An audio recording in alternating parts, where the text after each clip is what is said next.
Mystery in the Ozone Layer, presented by Science at NASA. High above Earth, more than 20 miles above sea level, a diaphanous layer of ozone surrounds our planet, absorbing energetic UV rays from the sun. It is essentially sunscreen for planet Earth. Without the ozone layer, we would be bathed in dangerous radiation on a daily basis, with side effects ranging from cataracts to cancer.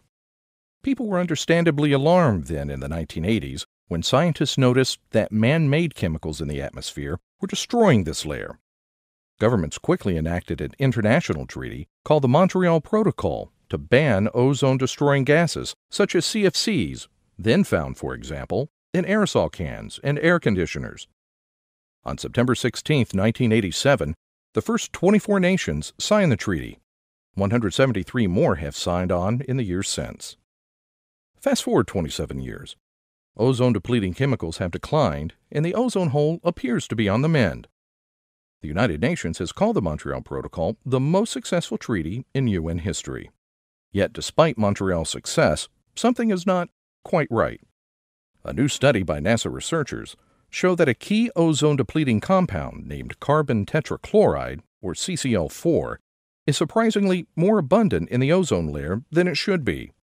We are not supposed to be seeing this at all, says NASA atmospheric scientist Xing Liang.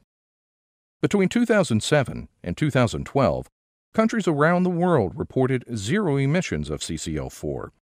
Yet measurements by satellites, weather balloons, aircraft, and surface-based sensors tell a different story.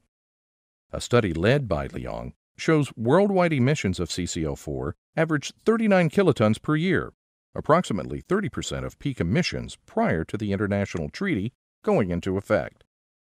In the 1980s, chlorofluorocarbons became well known to the general public. As the ozone hole widened, CFC became a household word. Fewer people, however, have heard of CCl4, once used in applications such as dry cleaning and fire extinguishers. Nevertheless, says Liang, CCl4 is a major ozone-depleting substance. It is the third most important anthropogenic ozone-depleting compound behind CFC11 and CFC12. Levels of CCl4 have been declining since the Montreal Protocol was signed, just not as rapidly as expected.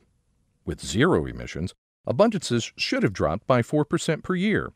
Instead, the decline has been closer to 1% per year. To investigate the discrepancy, Liang and colleagues took CCl4 data gathered by NOAA and NASA and plugged it into a NASA computer program, the 3D GEOS Chemistry Climate Model. This sophisticated program takes into account the way CCl4 is broken apart by solar radiation in the stratosphere, as well as how the compound can be absorbed and degraded by contact with soil and ocean waters. Model simulations pointed to an unidentified ongoing current source of CCl4. It is now apparent that there are either unidentified industrial leakages, large emissions from contaminated sites, or unknown CCl4 sources, says Liang.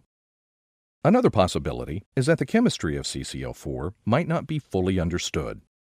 Tellingly, the model showed that CCl4 is lingering in the atmosphere 40% longer than previously thought. Is there something about the physical CCl4 loss process that we don't understand, she wonders? It all adds up to a mystery in the ozone layer.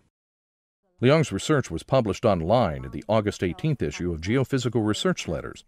More information about the extra CCl4 may be found there. For more science mysteries, on Earth and beyond, stay tuned to science.nasa.gov.